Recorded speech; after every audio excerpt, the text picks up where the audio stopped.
On tonight's episode of Slap Some Shit Together, we're making garlic sauce chicken and rice per Crazy's request, Tristan.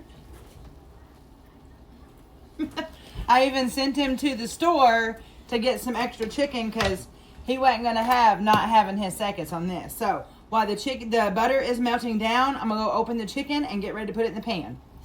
All right, butter is pretty much melted down. We got some that's still a little frozen. These were the extra ones that Tristan went and got.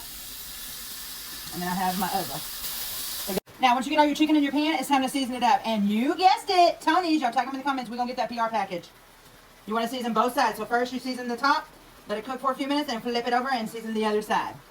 Onion, garlic. All right, so I got them all flipped over. We're going to go back and season them with the same thing.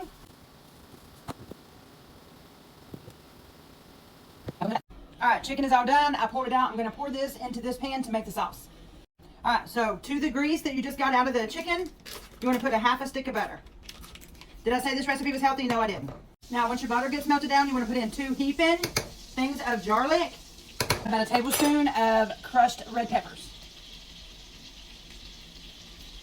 The more you add, the hotter it is. You want to saute this down for about 4 minutes. Now, you want to go in with some heavy whipping cream. If I had to guess, I would say like 2.5 cups.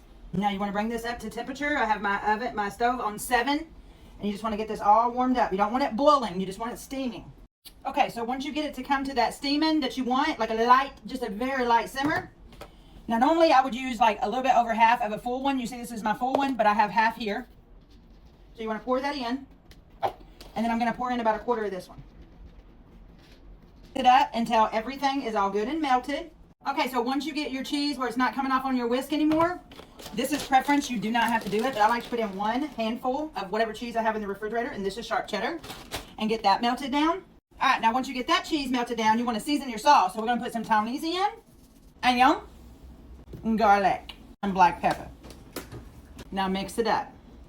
All right, so now we're going to go back to the electric skillet that we fried the chicken in and just lay your chicken back down in the bottom. Now take your sauce and pour it all over your chicken. Now you want to make sure that all your chicken is covered, and we're just going to let this simmer for about 10 minutes. Now I'm going to put the lid on it and let it simmer. All right, let's plate this shit up. You're going to put some rice down. Take your good old piece of chicken. You take some of that juice, that sauce, whatever you want to call it. And that's dinner tonight. Yes, I could have did a vegetable. Did I? No. This will be fine. It's filling. It's rice. If you got any questions, let me know. Other than that, thanks for watching. Love you. Bye.